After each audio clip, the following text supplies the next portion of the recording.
Well, anytime I wake up, I always consider it another opportunity to try again, to try to be successful, and I'm sure it's the same for you. And imagine as individuals, if we try to be successful, to do,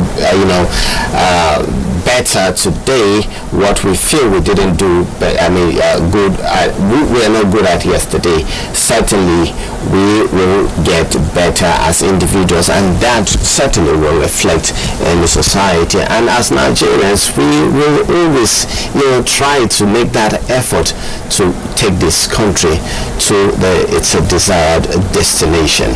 Welcome to the studios of Weekend Deal. It's always a pleasure to have you join us. My name is Suleiman Abuja Usman, and yesterday we started conversation on the new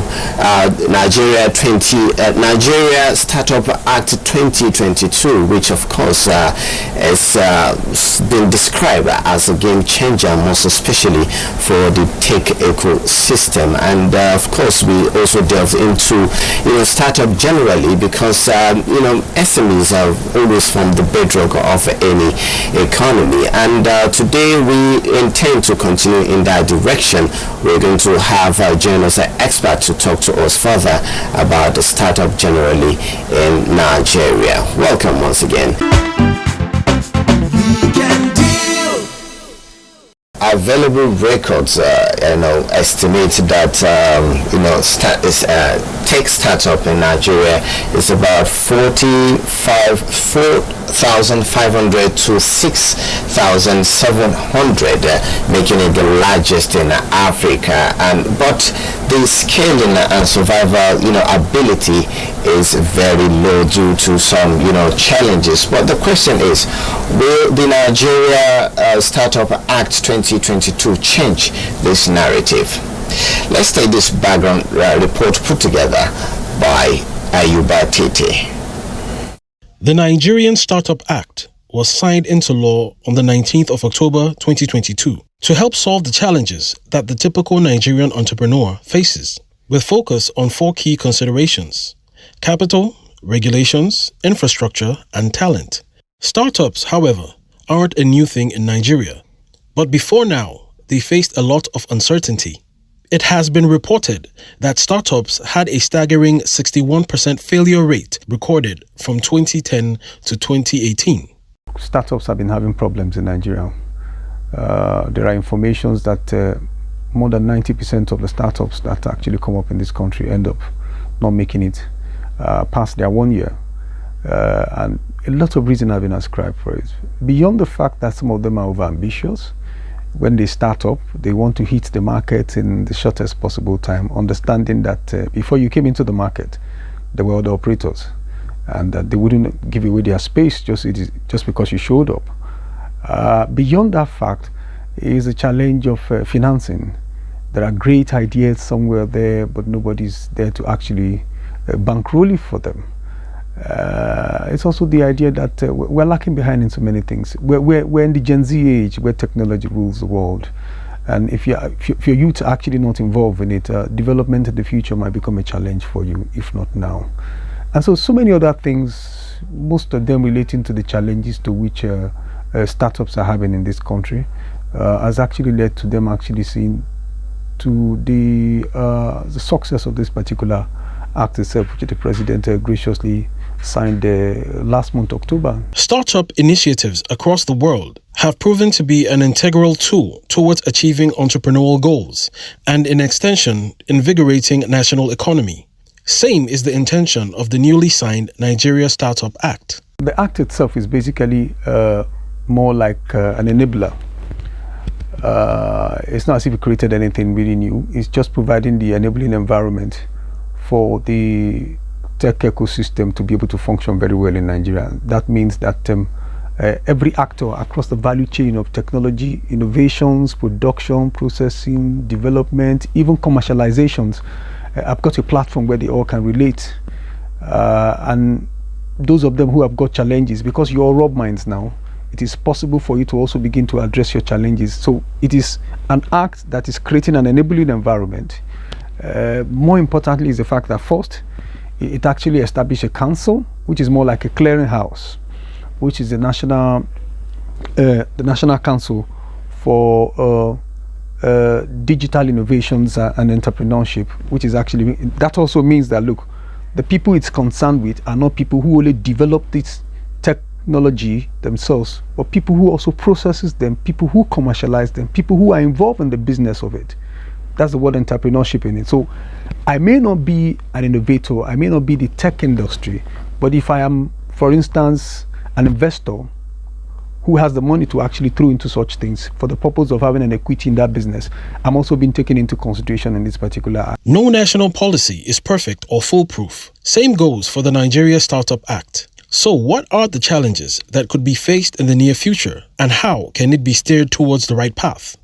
Assessing finances, assessing credit, maybe for the Bank of Industries, assessing export market, all this kind of bureaucracy that the private sectors are not used to. Some of the challenges for now, we think, might be one or two things. You want to do things and be able to know when it will conclude. When you start, when you apply, for instance, now for the startup labels, which is the first thing you must do as a business person before you can actually enjoy whatever incentives the act has provided. And that process, which you do online, the time it starts and when it ends, nobody can predict it for you.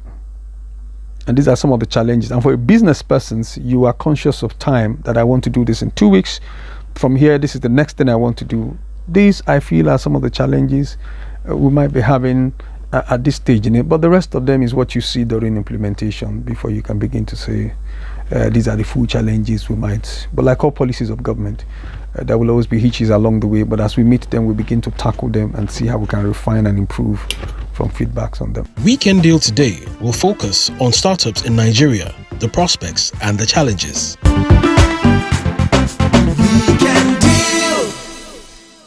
Well, of course, that will form the thrust of our conversation in the studio, and it is expected that this new act will be a game changer, most especially for the tech ecosystem. And of course, putting this into context, in China, 2021, their tech startup actually working about $131 billion, and of course if you compare to that of America, which is about 390 something billion dollars. So you can just the possibility is really endless when we compare that to what we anticipate for what we're expecting to happen in Nigeria. And of course we will continue to talk about this, most especially the implementation of this very act. We're going to have an expert join us in the studio any moment from now, but right now let's take this news report which borders on the startups in the fashion industry. Of course, it's very important when you listen to people who are already in the business to share in their experiences. So let's take this put together by Kachi. Within the last decade, Nigeria's fashion industry has grown exponentially in size and sophistication. Entrepreneurs and startups in Nigeria's fashion industry are not just responsible for this tremendous economic impact, they're also impacting consumer attitudes, reflected in the gradual shift to niche markets. When you're in this fashion industry, you have to find out the best place you belong. When I started, that was when I realized that my passion was in sketching. I look at you, see your body structure and sketch. My brand has been able to help to create job opportunities for so many youths. When I started working with them, most of them realized their calling because some of them thought maybe that it's just by sewing. And then when they got to work with me hand in hand, most of them realized that, oh wow, I could do better with sketching. Some of them found out that they're better off with sourcing fabrics. Some of them also are good advisors. The expected survival rate of a startup ranges between 10 and 33%. This means that out of a batch of 10 startups, just one will manage to take it to the next level and thrive. Top of the list of challenges for many is funding. I started by saving as little as 5,720. So I started very little by buying fabrics and then going to the markets for me to be able to afford the tailors and then negotiate with them, make things, and anywhere I went, I had something to sell. Even if it's something of 5,000, 7,000, that was how I started, and that's how I grew.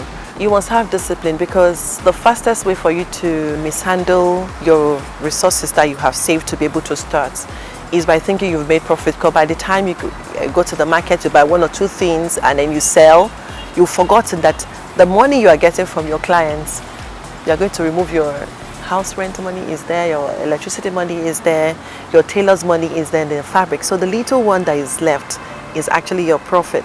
And then those are the places you have to try and save. And once you missed it, you've missed it. And until I sat back to ask myself, where am I making these mistakes? Where are these mistakes coming from? I realized that the mistake was not from anybody but me. So first of all, I had to differentiate my capital, from the money I've made from the sales, and then the money I borrowed. Okay, because you can borrow money and then you have the anticipation that, oh, within a short time frame, I'll be able to pay back this money. And then you realize that before you know it, it's time for you to pay back, and you're not able to pay back because you spent your money on other things that are not necessary. So it's just that discipline. The Nigerian business landscape certainly offers a mixed bag of challenges for entrepreneurs to navigate. So what really is the key to longevity in this industry? My own secret to success is prayer. Prayer. You have to just pray until something happens, and a lot of hard work. I will not only say it's hard work, you have to work smart. You must have a passion for what you're doing. Like I said before, fashion is my passion. As long as you have a passion for what you're doing, just stay focused. Fashion entrepreneurs in Nigeria are disrupting the status quo, each trying to become a hub of the latest and greatest fashion. Leveraging on accessibility, these startups are poised to dominate the global fashion landscape, making it easier for everyone to get what they want at a price they can afford. An industry that represents one of our soft powers in the country, and it's expected that the fashion industry account for about 37% of e-commerce revenue in the country, which is quite encouraging.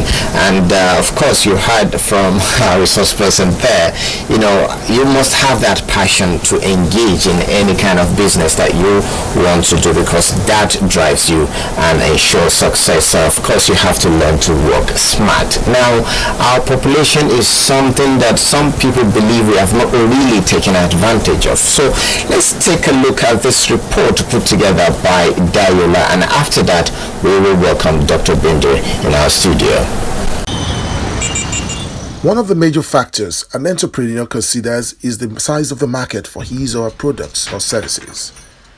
With a large population rate, there is a very large market waiting for their needs to be met by businesses.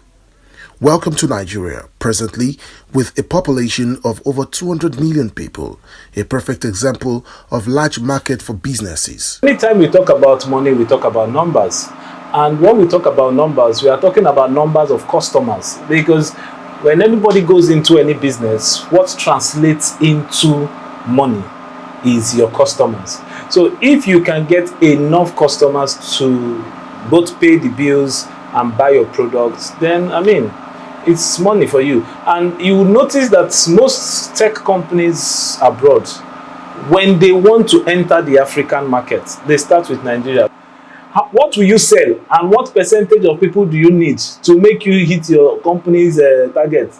With over 220 million Nigerian human beings, full human beings, even if you are selling baby items, whatever it is you are selling, you would always have enough population.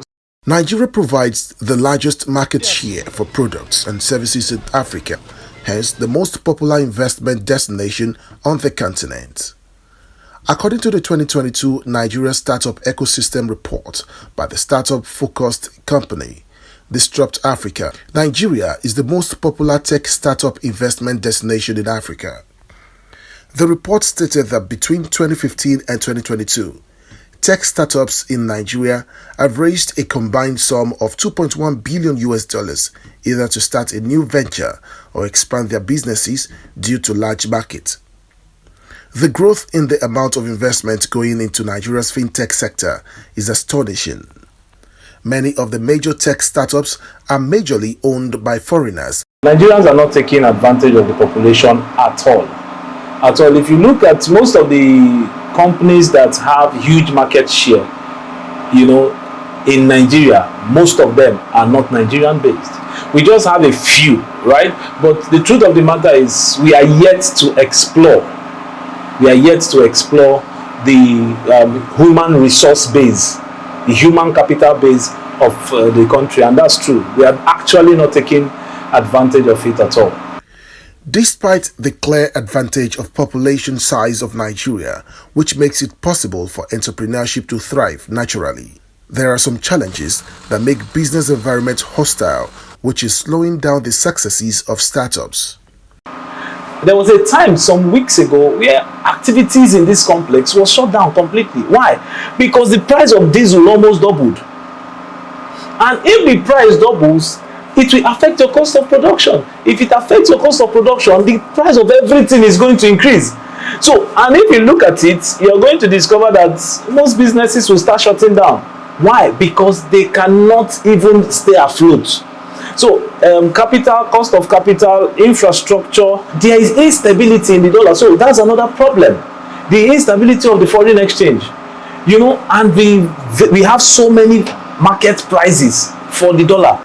Analysts say governments and other stakeholders need to work harder to improve business climate in Nigeria to turn the large population from liability to assets. The country must invest massively in capacity building and use the advantage of large population for entrepreneurship growth to create more wealth. The reporter on the population there, and I'm sure a lot of people will have different things to say about Nigeria's population, and then it remains to be seen what we are willing to do about it, because it's very, very critical for a lot of startups, because you need to interact with the population and do your research. Of course, you want to sell more of whatever you end up doing. And let's welcome to our studio Dr. Umar Buba Binder is the National Coordinator, National Social Investment Programme, NSIP. You're welcome to our studios, Doctor. Thank you very much. It's a pleasure. You saw that report. Before we go into NSIP, some people believe that we have not really taken advantage of our, population strength.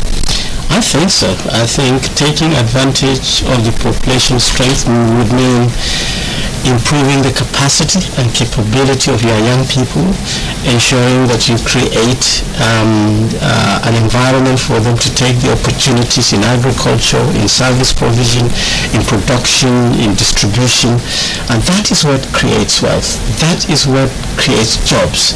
But we are too hungry to consume other people's products, meaning we're good at exporting wealth and importing poverty.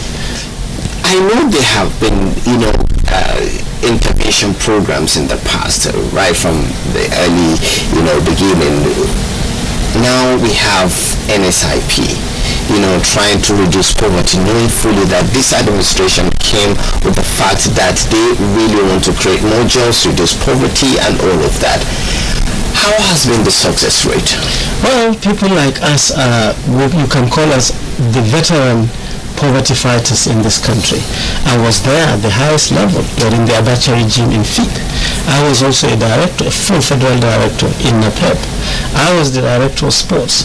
I was very, very much involved in the implementation of SURE-P and so on and so forth. So governments and our leaders recognize that poverty is a problem. And I can tell you, people can say what they want, but poverty is the key problem of this country. Insecurity could be seen as a big problem, but it's a result of poverty.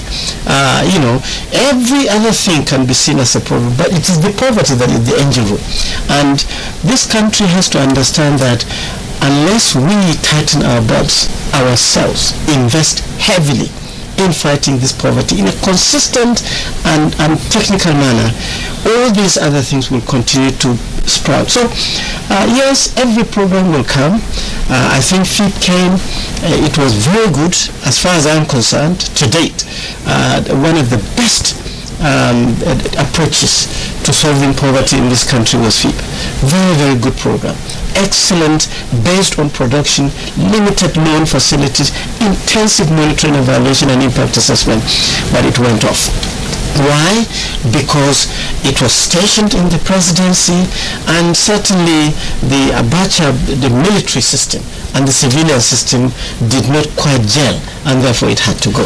So to a certain extent it's good that you're talking about it, because this will go, the new Nigeria Startup Act will certainly solidify some of this effort by NSIP when we talk about injection of information technology and all of that. But some of your critics are saying that instead of just giving money, most especially this conditional cash transfer and all of that, what are you doing in terms of training, capacity building of most of these energetic young Nigerians that you're talking about? I know also that we have Empower program and all of that. So what are you doing differently in order to have more startups?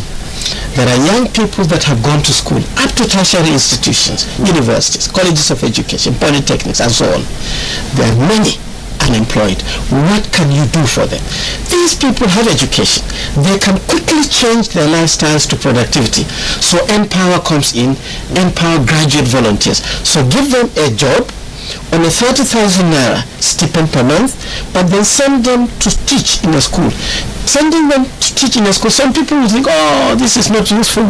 But when they report every morning, they say good morning to the headmaster and the teachers. They sit down to do their own, and they teach children who are very low. This triggers their maturity, what we call as survival and skills, to now know that life has a particular structure. And that is the idea. And I can tell you, we're handling around 500,000 at a time, and up to this point we've done more than 1 million. Nigerians don't understand that 30,000 naira per head, right, over 12 months is 360,000 naira per person. When you have 1 million graduates, it's 360 billion. This is not cheap. And this is, you've not even started monitoring them, making sure that they're working. So people don't realize that. Then you now go to the middle level.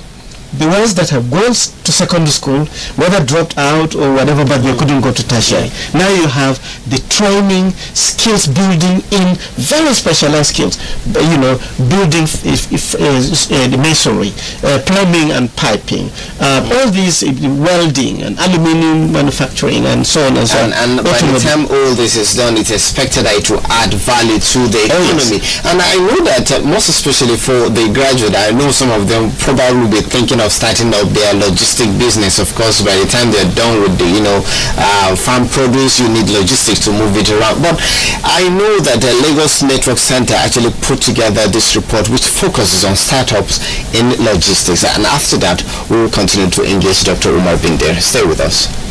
Isuma Martins is a logistics operator in Lagos. His journey into the business was birthed out of necessity to meet the demands of getting a product needed at the right time. I was trying to do some marketing on my own, trying to create awareness.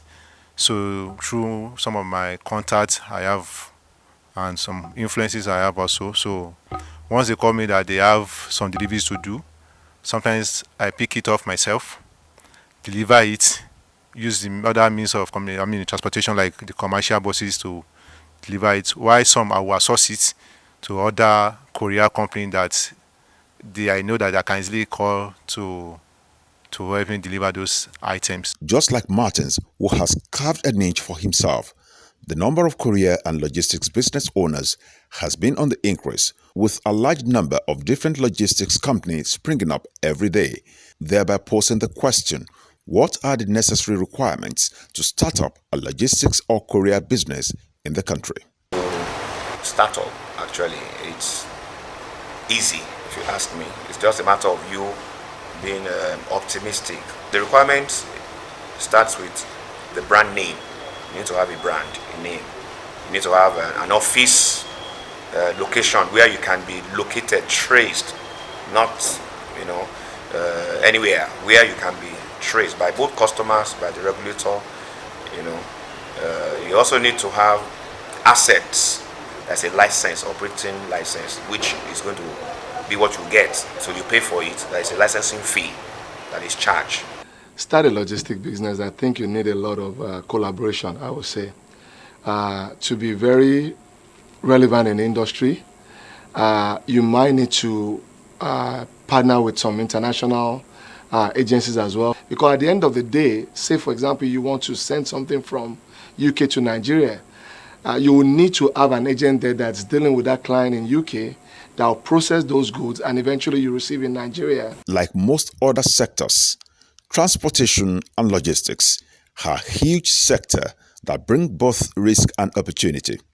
In order to strive in the business, capital accessibility is key. Capital, like any other business, is one of those things that if you're starting fresh, your family, your relatives, community, people you've done businesses with over the years are your first point of call. Challenges could be as simple as finance, because again, these things are not cheap. To have your partnerships formed in different regions of the world could be extensive, and people might tell you need a certain amount of money. As simple as even having an account with DHL, for example. They might require to have a certain deposit with them so that when your parcel arrives, they deliver to you without asking the shipper for money. For a business of $1 million plus and you don't even have idea, the capital may be with you, but if it's not well utilized, they may surrender the money, and at the end of the day, you'll be getting why do you invest in such a business. So one, you need to understand the business before you can venture into it.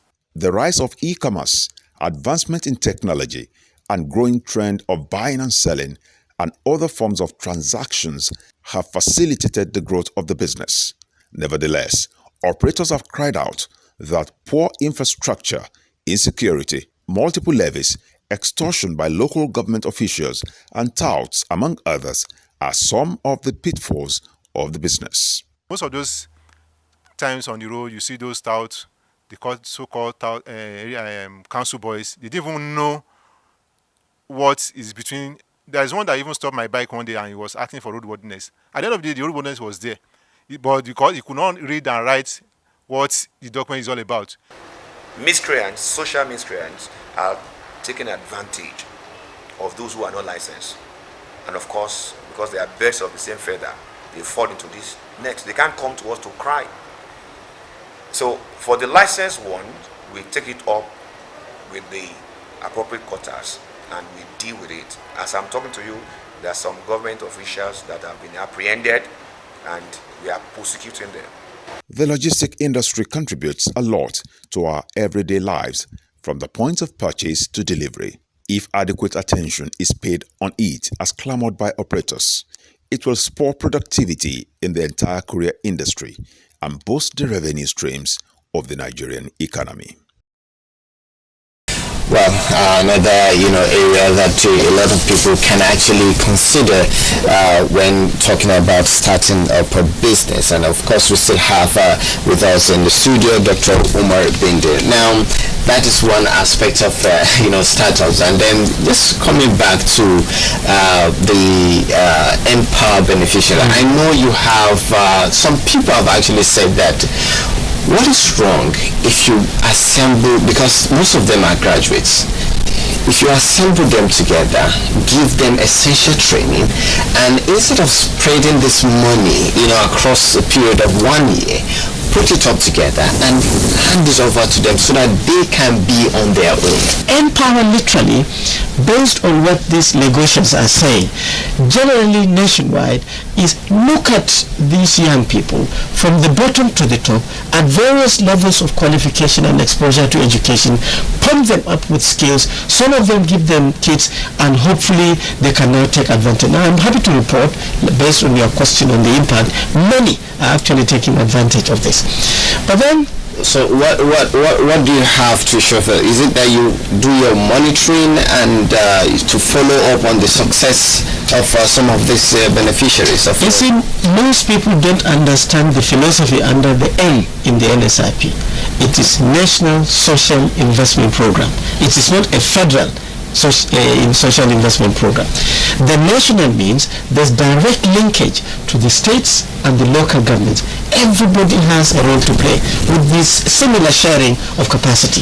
So every state, we're happy to report, have got a focal person who is the baba of implementation of NSIP in land. He has his own team. I have a team lead for Empower here. He has a program manager of Empower in the state that does exactly the same thing that I'm telling you now, and so on and so forth. So the linkage with the state, monitoring and evaluation is through the state, maintaining the databases and information is through the state, noting the problems on the ground is through the state. So everything climbs from the bottom to the top. And that is why when we say a lot of people are responding. The state's report, the monitoring report, the non-governmental organization report will show you that, hey, last year, so many of these children were totally unemployed and they were despondent. They can only see trouble. Today, some of them are actually plumbers, or they have a company that provides plumbing services. Some of them are automobile repairs, or they have a company to do that. Some have established their farms and they're actually producing things, and there are many all over the place. But this is only Empower. When you run down to the other three clusters, school feeding program, for example, we are now feeding between 9 to 10 million children nationwide. There is no ward in this country that is not covered by that. But the president's creativity there, which he handed over to the good lady, our minister, to implement, is that if you don't push for children to go to school at this age, and you end up with a large volume of out-of-school children in the future, the problem that you see surrounding us can only increase. And food is a fantastic magnet for children to actually come to school. So it's an enabler to push them to school. Exactly. And when you started seeing parents saying, Simon, go to school, they're feeding young, go and eat and come back. And it is only when you say, thank you very much, parent, when Simon comes to the school, we'll catch Simon while he's waiting for the food out of it. We'll teach him a bit of English, a bit of mathematics, and he becomes a private school student. And he'll come back tomorrow too, because they will be young again. So now this again has exploded, not just the feeding of the school, but building capacity of the local women in organized cooking. Since this started in 2016, we have not had one episode of a school poisoned by food poisoning. It means the training we give to the local women to cook, to serve, wash the dishes, and so on and so forth is working. And it is not only that they have built their capacity. There are women who have started their restaurants now based on the school feeding. There are women who are now frying puff and exporting it to the towns based on school feeding. But that's not where it stops. The yam, the rice, the tomato, the goat meat comes from the local small-scale farmers in the community. So they too, they have woken up, hey, my rice now is not going to stay for years without, there is an off-taker now. So it is a vicious circle of progress. We are solving problems. All our dashboards are dashing constantly. You know what I mean? So again, when you have such an institution built on this kind of infrastructure, I think dropping it will not be good. It is an asset to the country. You know, you may throw us away, some of us, but I think it's an institution that is best. So many of these things have been done by NSIP, and for some of us who have been there for some time, mopping up all the wrongs of the past and the good of the past, amplifying it on the NSIP, I think it is here to stay. Well, thank you very much for speaking to us, and it's certainly what we want to see, because we want sustainability of this program, because from all you're saying, it's making impact, that a desired impact. And thank you for speaking to us. We've been talking to Dr. Umar Buba Binter, is the national coordinator of NSIP, and right now we go on a break, and after that the show continues. Well, thank you for staying with us, and the show is still We Can Deal. We have been talking about startups in Nigeria and how the impact it has made on the economy. Now, let's look at the hospitality industry to see how people are engaging the sector when we talk about startups. This is coming from NTA TV. Everyone loves to feel loved and accepted. This is the main goal in the hospitality industry. It provides customers with enjoyable experience, whether that enjoyment comes from eating a good meal, relaxing in a luxurious spa, or getting a good night's rest away from home.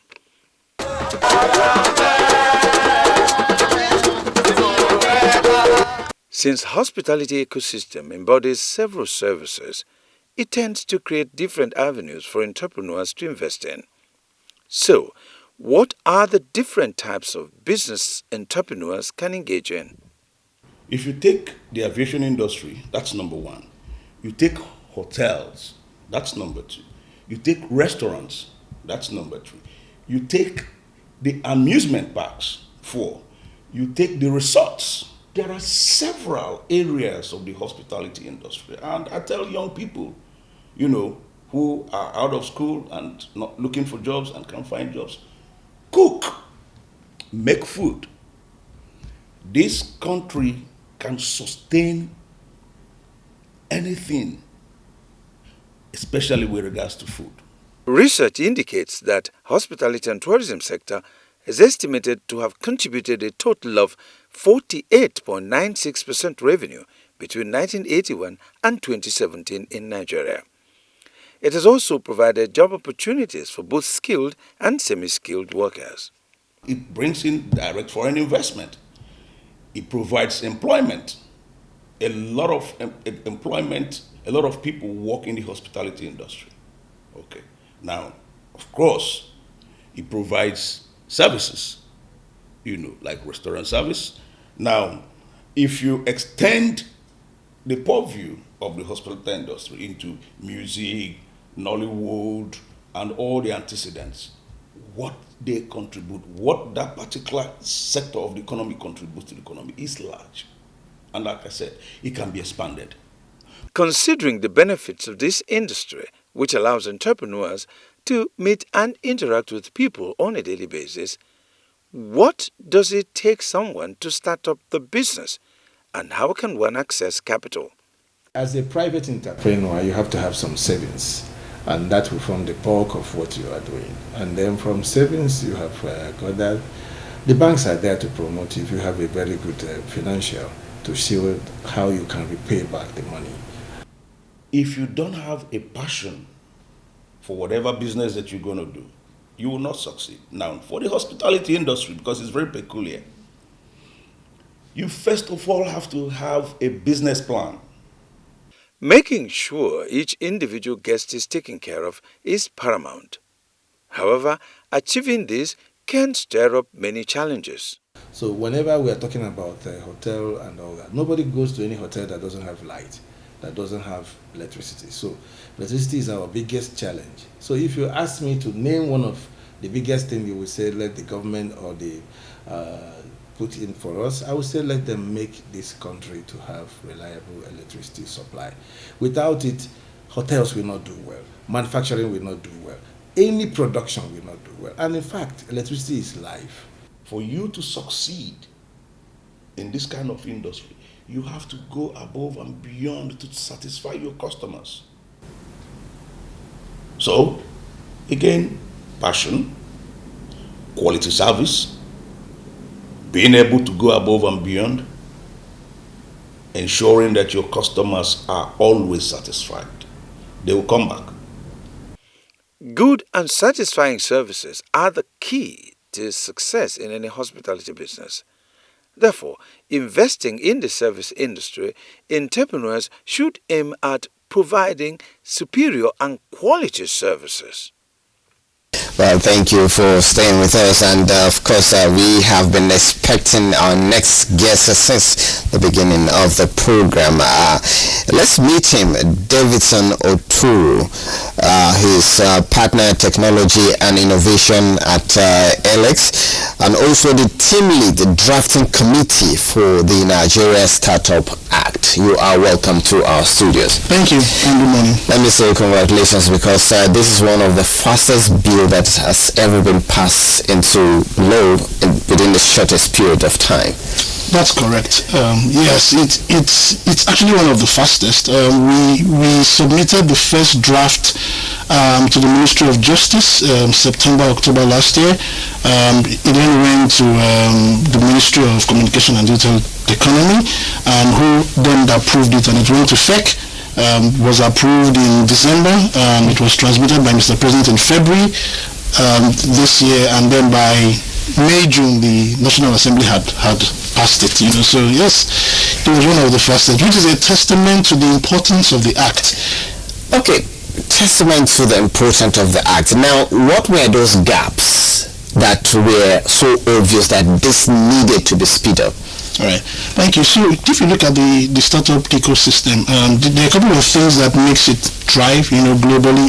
Certainty around regulations, for instance, being able to have an enabling environment that ensures that companies can survive, and these are some of the foundational issues that we looked at. Yes, the ecosystem is doing well. You can see part of the 7 unicorns, that is companies that are valued at over $1 billion in Africa. There are 7 of them. 5 of them are from Nigeria: Flutterwave, Jumia, but they've survived not because of the enabling environment, but in spite of it. So we looked at some of these things, and we said in India, the average rate of unicorns that come out is maybe like over 100 a year.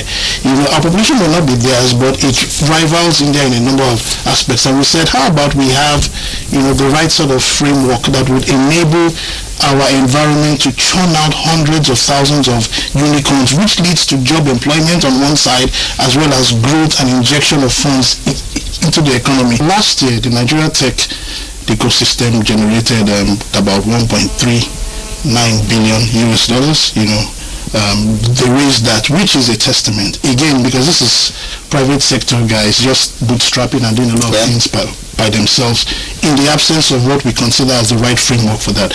Now, the Nigeria Startup Act now creates an opportunity for startups that don't have access to funding your typical way, because in the Act there's what is called the Seed Investment Fund, which is to be seeded with a minimum of 10 billion naira each year. Now that fund is supposed to be given to startups that qualify.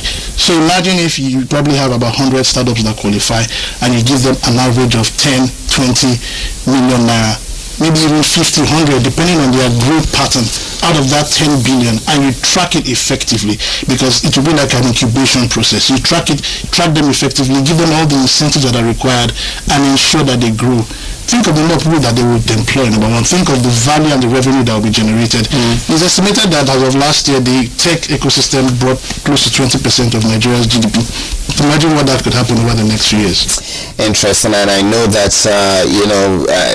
this will add value to other SMEs, around. And of course, I know some people who are engaged in the business of cake making, and I know you love cake as well. So let's take this next report on startups and cake business, and after that we talk more.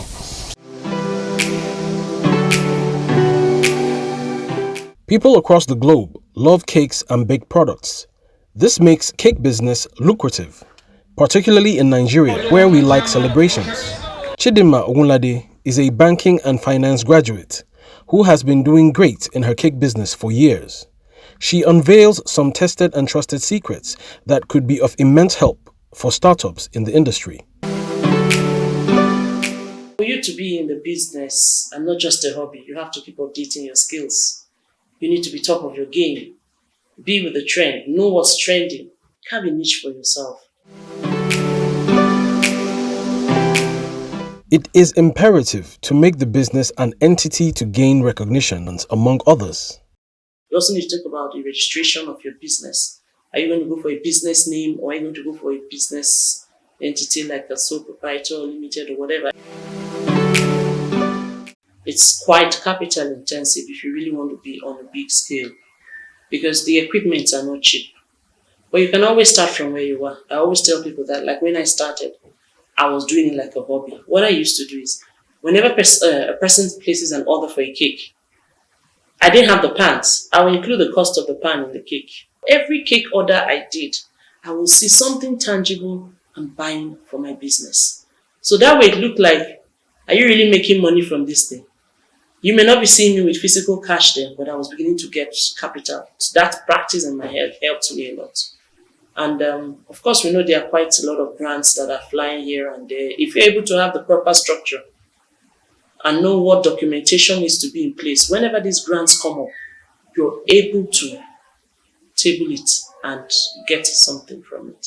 New trends evolve regularly in the industry. You need to network and relate well with older professionals for mentoring. Being in business, you have to register with some bodies. Look for cake groups that are good. Look at what they do. If it goes with what you have in mind, because it's your picture, since it's your business, so you know which people you want to associate, which will take you to your zenith, so to say, and your climax. You associate with them. Bodies who will also teach you about your documentation. Those are key bodies. Bodies who will also teach you about how to handle your staff, and then the health and safety of your staff. As you grow in the industry, you have to structure your business in a way that makes costing and record keeping practicable. If you want to talk about costing, you have to consider the size of cake you're making. Like for me, I'll use myself as an example. I had to come up with having different sizes when I found the prices were changing, of commodities were changing on a daily basis. So for each size of cake, which we normally measure in inches, assign a cost to it. Assign the overhead. There's something I learned when I did a costing class. Also assign the hours you spend on decorating that cake. People tend to ignore that. You cannot charge the same thing. That's why you find wedding cakes are very expensive, because some wedding cakes take a week. Some take 2 weeks if you're having to craft your own sugar flowers. If you don't have your proper costing, you tend to be giving out your cakes for free. So you have to do a proper class on costing. Record keeping is very important. I will give you two records you have to keep as a baker. Keep record of all your orders, because someone can just call you on the phone or send you a WhatsApp, I need a cake for this. And if you don't keep record of it, you will forget, and it's that money you will remember. You start running helter-skelter. The second important record you have to keep is your expenses. Even when you send somebody, get me a crate of egg, please record it, the transport. If you go to market and you're doing bulk buying, you buy up to, you even have to use a wheelbarrow to move your things. Record it. It's all part of your expenses. You know, at the stage when they told me about it, I was like, is that not being too petty? They say, no, you have to be detailed, because you have to know whether you're breaking even or you're just there. Cake business is vast and all-encompassing. You can start small, but you have to stick to the rules and be professional in your dealings in order to achieve great business success and get to the zenith in the industry. We present this to you, ma. Very important tips there on how best to survive in businesses like this, and I'm sure some of these tips will be helpful when engaged in the food business. Of course, Susan Adamu puts this together. There is a particular need that is paramount to every human being on earth. This need is the need for survival, which has remained the ultimate in life. With the growing difficulties for survival, food has become the basic necessity of life. It has created a gap which leads people to venture into any form of legitimate business. As hardship made worse by unemployment ravaged many in Nigeria, people now devise other means for survival. In general, Food business is a good business, but first of all, you have to be passionate about it. You have to be ready, because it's not an easy journey. It's not an easy road to cook, go to the market and then come home, clean up those things and start cooking. It takes hours, it takes time. So if you don't have the passion for it, if you don't have the flow for it, at a point you just get tired and then you quit. In a world of diverse businesses, the food business is standing out.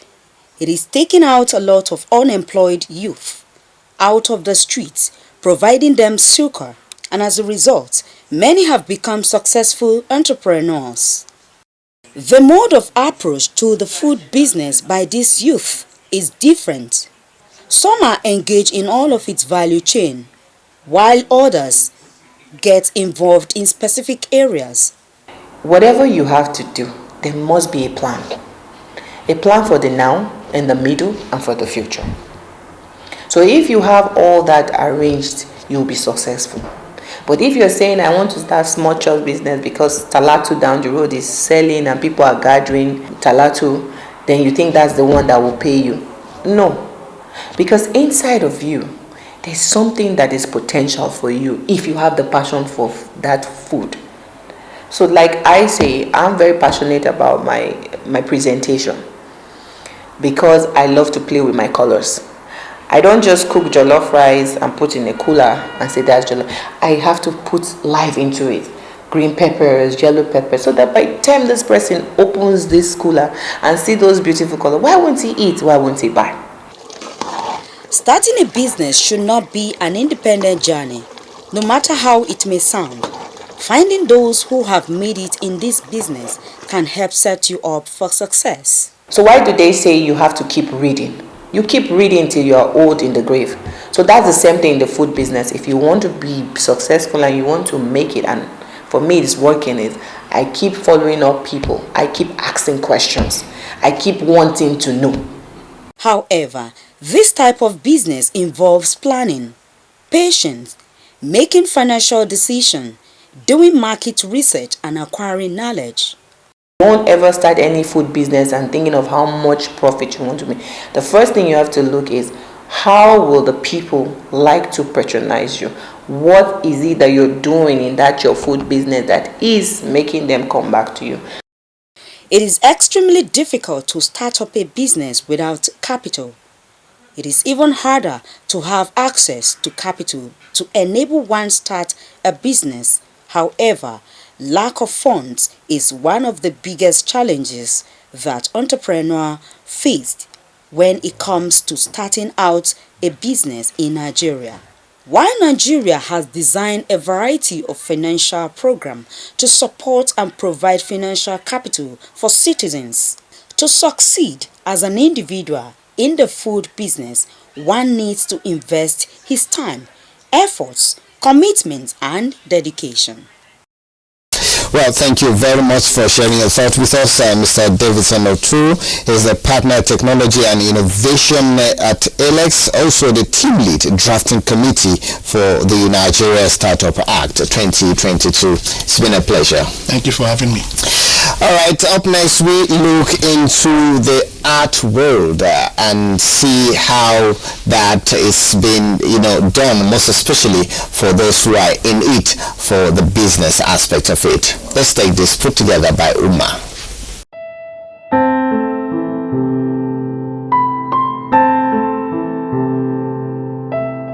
Visual art in Nigeria in specific is a huge business, but a lot of young artists, even including some of us that are a bit doing well in the industry, we still face challenges. In this regard, I would say that patronage is one of the key factors in Nigeria, and government need to support artists because art on its own has a huge impact in our economy in modern Nigeria. The media and other agencies should try and encourage artists for people to have this great awareness how art business and art works in our present day.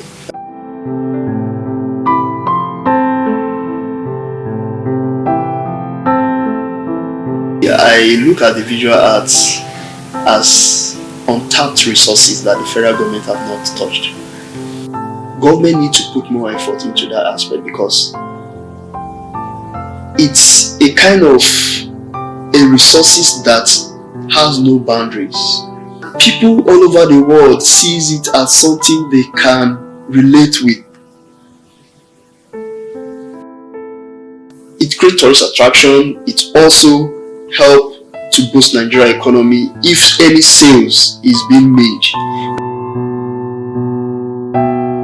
Last week, they held ArtX in Lagos, and I know vividly well that a lot of people all over the world came, visit Lagos for that purpose. We know how it helps the Lagos economy to grow. We know how it helps Nigeria economy to grow in that regard. People all over. I met an Egyptian artist. His name is Ibrahim Tegba. He visited my solo exhibition yesterday, and he was so happy to be in Nigeria. He was so happy that African arts, in specific Nigerian arts, has shaped the world, reshaped the world, and make people all over the world to recognize Nigeria as a potential in the creative industry, especially in the visual arts industry.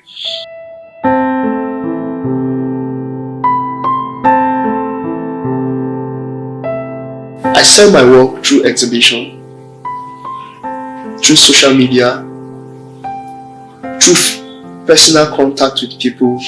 I have a mini studio where I showcase my work, so people come around to patronize me.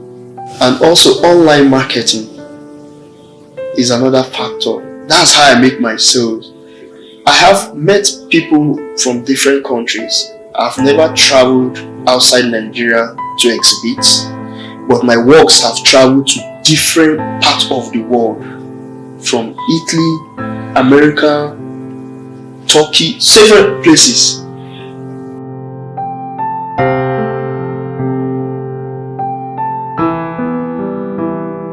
The government has to pull more weight in the industry of art, especially visual art, because loans is paramount in this time, in this present day. Because if you empower young artists, you will see the potential. You will see how he or she will put up the Nigerian contemporary arts in the forerunners of the world for people to see, appreciate, and also have this piece for themselves. Art is not just for aesthetic purpose. Art has a method of sanitizing people, creating awareness, and making the society a bit conversant with their environment.